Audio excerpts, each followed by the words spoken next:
This program is brought to you by the City of Oceanside. The following program does not necessarily reflect the views, opinions, or policies of the City of Oceanside, its elected officials, KOCT, its board of directors, or staff. This program is underwritten in part by Waste Management of North County in Oceanside. We are dedicated to serving customers and community as a safe, comprehensive service provider, a good corporate citizen, and a responsible environmental steward. Think green. Think Waste Management. I'm CJ Demento, your local librarian from the Oceanside Public Library and city staff for the Oceanside Arts Commission. I am excited to welcome you to the March edition of Oceanside Spectrum as we are making our way into spring. First, we have Z Morales, enrollment specialist for West PACE, part of a national network of programs offering seniors in our community attention and services with dignity. Oscarine Ortega, executive director of Lived Experiences, is here to tell us about critical support his organization is providing for underserved populations of local youth through challenges that he experienced firsthand. Lori Booty, Executive Director of Veterans Association of North County, a one-stop resource center for all active duty, military, veterans, and their families, will talk about their amazing programs. And Vanessa Graziano with Oceanside Homeless Resource, which exists to bridge community resources and build programs and solutions for families and individuals experiencing homelessness. So get ready, because Oceanside Spectrum starts now.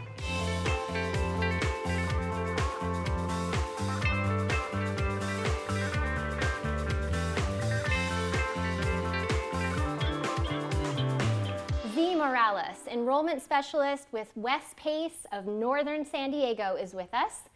As part of a national network of programs called the Program of All-Inclusive Care for the Elderly, or PACE, the work is about compassionate, comprehensive care. The program founders are Gary and Mary West PACE, who started the organization after caring for their own parents. Welcome, Z. Thank you for having us here. Glad that you're here with us today. So PACE was started after a couple had this experience with their own parents, right? And having to care for their elderly parents. Tell us about that. So they found out that there is so much need for care within our senior community, and sometimes it's forgotten. So they wanted to give the chance for our community to have health care that they can afford, but also that it would be high quality care. And that is where the PACE program started. Right. So they helped fund this program by providing the funds to initiate the West PACE program that we have in North County. Wonderful. So I love that your organization focuses on successful aging. I love that term. What does that mean to you all at PACE? It means to age with dignity. So we provide so many services that we can help our seniors age at home versus aging at a nursing care facility or other institutional services, and also giving them the quality of life. That is our main focus, giving them the tools so they can remain at home safely, successfully, and just having that dignity that we sometimes tend to forget with our seniors. Wonderful. So let's hear about some of the programs that PACE offers, because I know there's just an array of different programs, but share with us some of the major ones that you want us to know about. Well, of course, it's healthcare. So we would provide, we become pretty much your insurance. Okay. So we become your healthcare, we provide your speech, your occupational, your physical therapy. We also have a daycare center on site. We have dietitians, we have dental care, we have social work, we have specialists if there's a need for that, and we also provide in-home care. And that's if you need that in-home care, we have caregivers that come to the home. But we also do transportation, pharmacy, and our biggest one also is training the caregiver to be able to help you at home. So with all those services, we can, be able to successfully age at home. Wow, it sounds like a really holistic view that you're taking of your patients. So tell us, with the COVID adjustment for the model of care. That must just look so different and be even so more vital right now. It is. We Yeah. really had to change things really quickly, and we had to comply, you know, with all the new regulations that we have in our region and the stay-at-home order. So we had to shift our home visits to now being done at home, and then all of our center-based services to be done at the center. So, at the home. Right. So everything just kind of shifted very quickly, but we're able to provide that. And now we've partnered up with KOCT to provide the telemedicine health at our patients' homes. So we still have our personal care assistants that go to the home and they help facilitate the appointment, but they also get to keep the tablet that has the KOCT program and give them that 24/7 support, so they never really feel like they're alone. And all of our tablets have internet access to them, so it's not an additional cost to have Wi-Fi at home. So it's like us being there without being there. Yeah. Wonderful. So how do people enroll? What does enrollment look like? Tell us about the importance of doing that. We would usually do a lot of outreach, but because of COVID, we can't. You know, there's a lot of restrictions on that. So what we've done is we invite everybody to come to our, our website, and that's www.westspace.org, or give us a call at, and we are 760-280-2230. And once they give us a call, we'll set up a consultation. We could do it over the phone. We could go visit you at the home and just kind of explain the program. If you have any questions, just kind of make it at ease, and just explain and see if this is a good fit for you. We have bilingual staff, so all of our consultations could also be in Spanish. It sounds pretty straightforward, and we encourage people to connect with you. Yes. All right. Yeah. All right. So Well, thank you. Thank you, Z, so much for being here today. Thank you for having us, and we just want the public and our senior community to know that they are not alone. We're here to help, we're here to support, and we're here to advocate for them and just, give them the tools that they need to be able to age in place. Thank you, Z. Thank you. And we'll be right back with our next guest.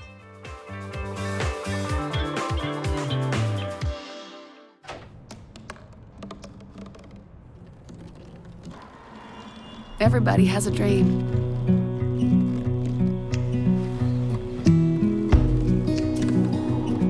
Mine was to see the ocean. And with a little help, I made it.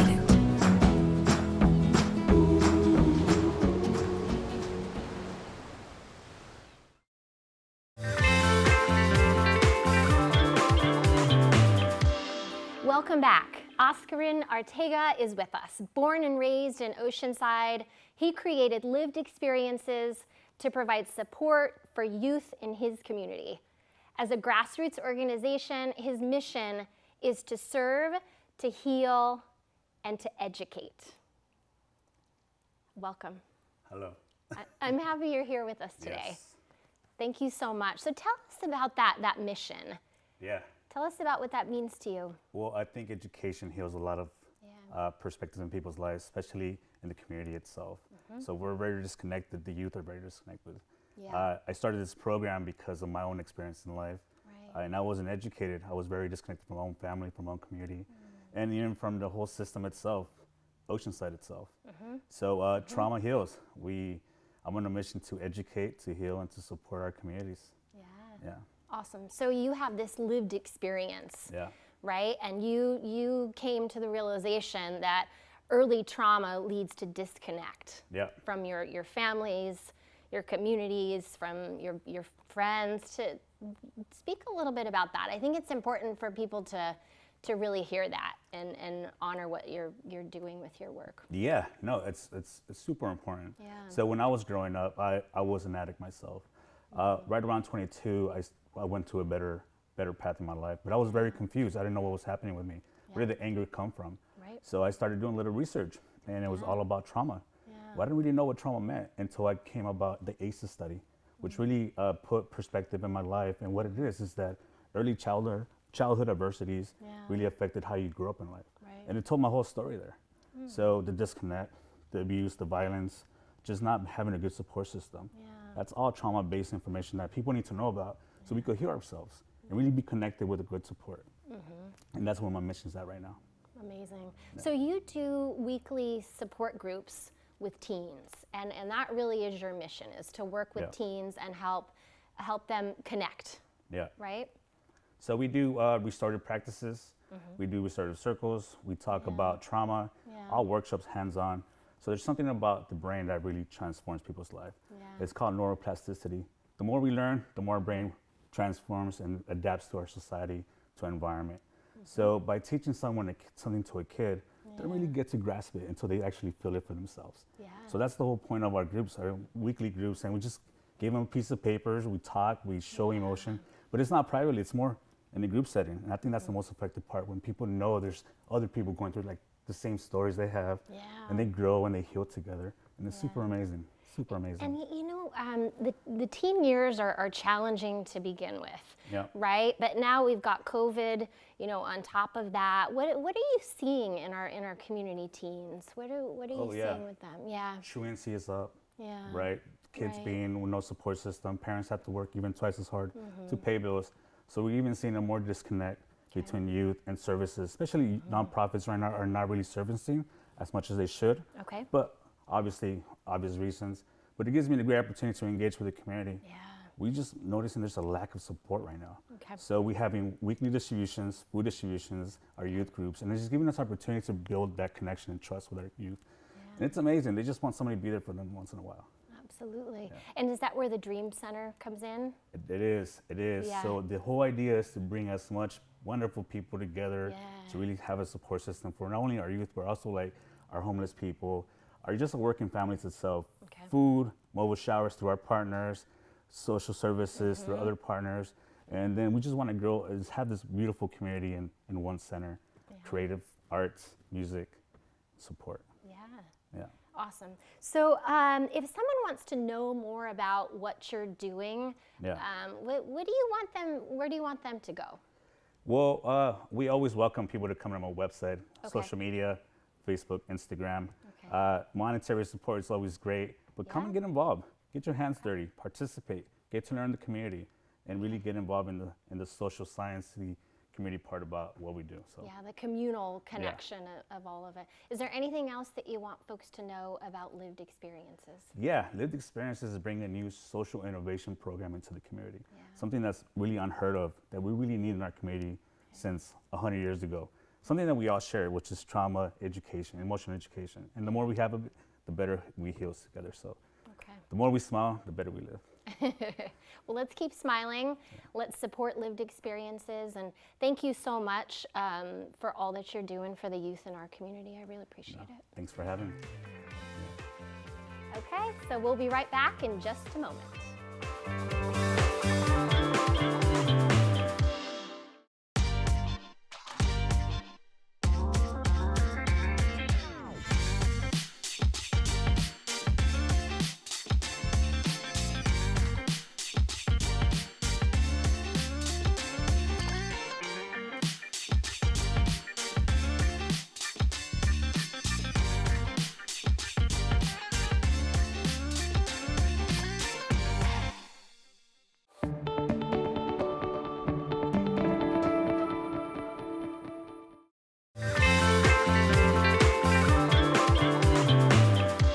Welcome back. Lori Booty is with us. She's Executive Director of the Veterans Association of North County, or VANCE, and her organization seeks to be a model for other organizations that serve our military.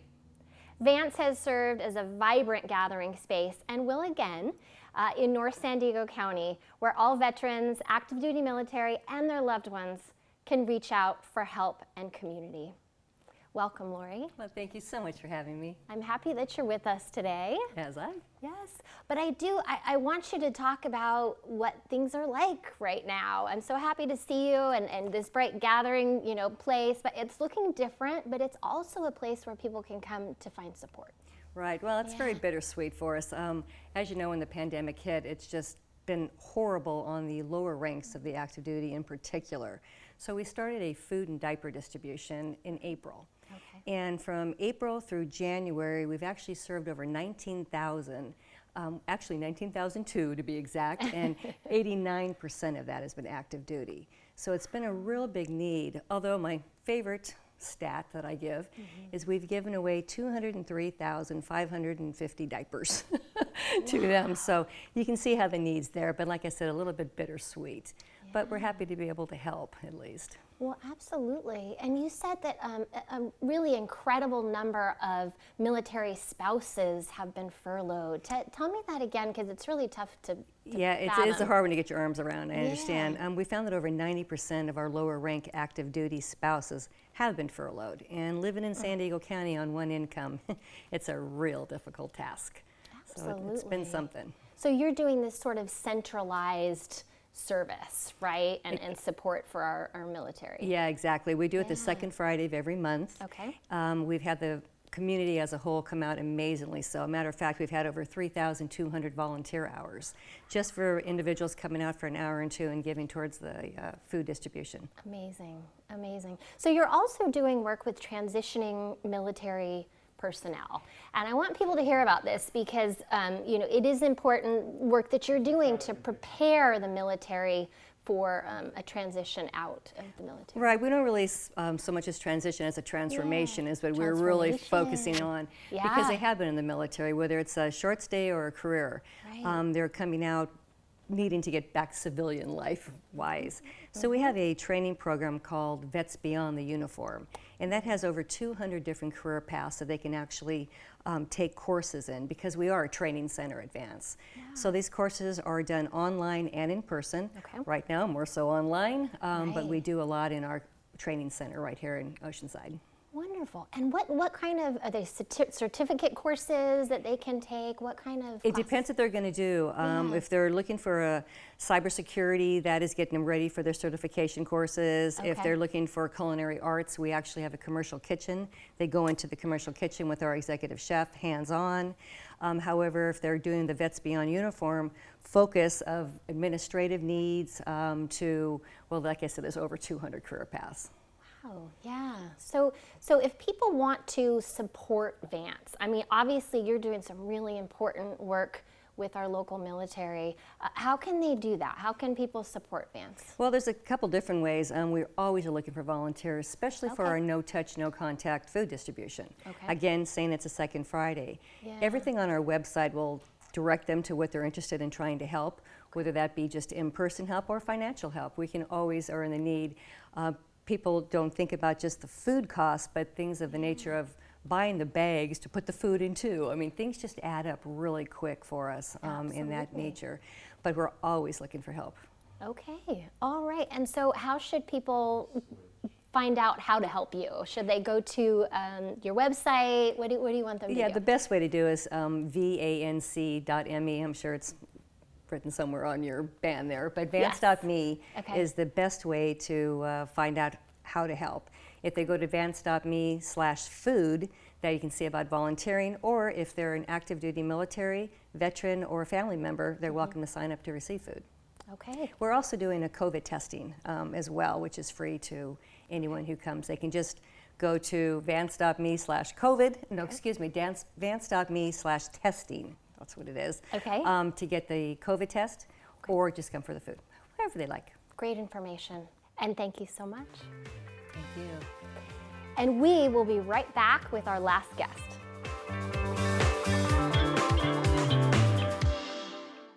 Son, love is like the ocean. You have to tread the waters. Dad, that's not the kind of help I needed.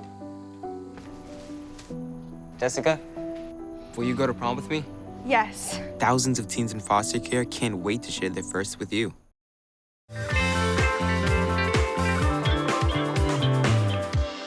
Welcome back. We have Vanessa Graziano with the Oceanside Homeless Resource in the studio today with us. Hi. Hi, how are you? Vanessa, I'm good. I'm good. I'm so happy you're here today. I'm happy I'm here today too. Thanks for having me. Absolutely. And I heard that you impacted the lives of more than 17,000 people last year. Well, in yes. 2020. Tell us about that. Why, you know, that's a big deal. And why did you get interested in wanting to help? Well, I guess it was November of 2019, I really started wanting to get out here and help people. I was bringing blessing bags, and so I started coordinating resource fairs with one of the local churches and just different nonprofits out here to come together. Yeah. And then when the COVID hit, we realized there was no shelters really in place, and so I wanted to start a grassroots shelter and then feed our people. So I reached out to my friend Valley, who does the OKC, and we started just taking food out. I was like, well, we got to feed people. Like Oceanside Kitchen Collaborative. Yeah. Sorry, okay. Yeah. And I was like, we got to feed some people. We got seniors, we got homeless. They have nowhere to go, and so we started kind of doing it on our own. And then they ended up getting a contract with the city, which was so awesome, to where we were able to take about 100 meals out a day. So we were just taking meals out for like 6 months straight every single day, and then also growing our shelter and bringing people in, and that's privately ran through this the community, and just people donating to keep people there. So we were just doing both of those things, and and now we're here today, still making it happen. So and you make it happen because you bring organizations together, right? You're trying to bridge the gap between organizations to help families and individuals get off the streets, right? My goal was, I'm so excited. We became a nonprofit in May 2020, and with the help of some amazing community members that put it together, and a lawyer that came up, and it was just awesome. And but it allowed us to be more in the playing field to really work with different nonprofits. And so what my goal is to just kind of be that hub of information. I wanted just to know, like, I can do this, but there's already all these other things happening. Let's just bring it all together to where I can, I can create this emergency shelter, but then I'll bring MHS and, whoever it is out there, to come and help us to make things happen. And that's what we've been doing. So it's really neat. Well, so you do a lot of different types of programs, right? Tell us about those. Food programs, shower programs. Right, so I do the food with Valley, with the OKC, and so right now the city has come up, and they're amazing, and they have they do lunch one day a week, or every day lunch for our shelter, and we have 43 clients there. And then I have a friend, Jordan, he does humanity showers, so we started partnering up about a year ago, and so I go with him on Wednesdays, and I set up a booth, and he's here throughout the Oceanside 3 days a week, but I'm able to help him with that too, so it's really nice, and he does like 35 showers a day. So, wow. Yeah. So just a lot of collaborative efforts, right? And and what is your vision for Oceanside? Like, if you were to do your work and change people's lives, what would that look like, and what would that mean to you? My vision, and you asked me earlier why I do this. I do this. I stumbled upon addiction and homelessness when I was 33, and I have 6 years clean, and that's one of the reasons I do it. And I felt like I wanted to bring hope and love to our community. I feel like sometimes people misunderstand the homeless situation because we don't maybe have the resources that we are trying to build together to make it. So sometimes the frustrations get directed in the wrong way, and I want to be someone that's out here like leading with love, and bringing kindness to the forefront. And I think that's what right now, this community has raised over $120,000 to keep this amazing shelter that one day I just wanted to help people, and we started getting families into it, and now we have 26 rooms over there at this motel, and 42 clients, and families, kids, running around, going to school, trying just to get them off the streets and bring in supportive and wraparound services to make it happen. And you really want to humanize this. Community, and connection.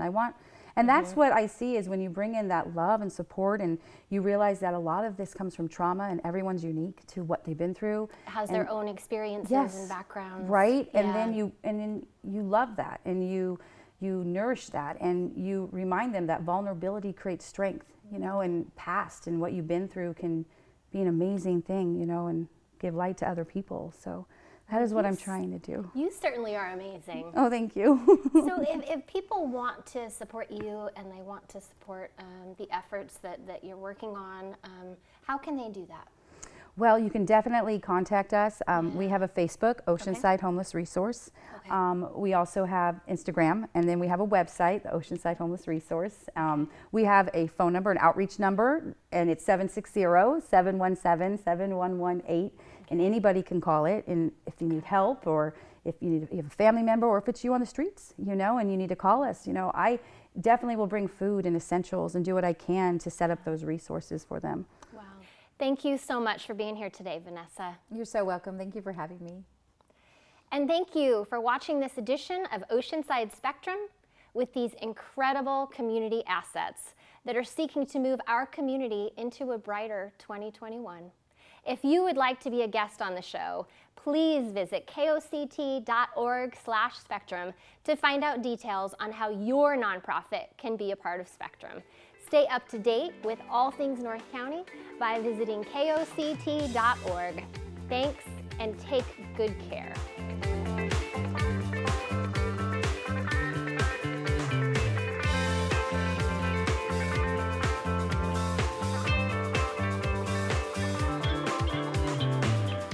This program is brought to you by the City of Oceanside.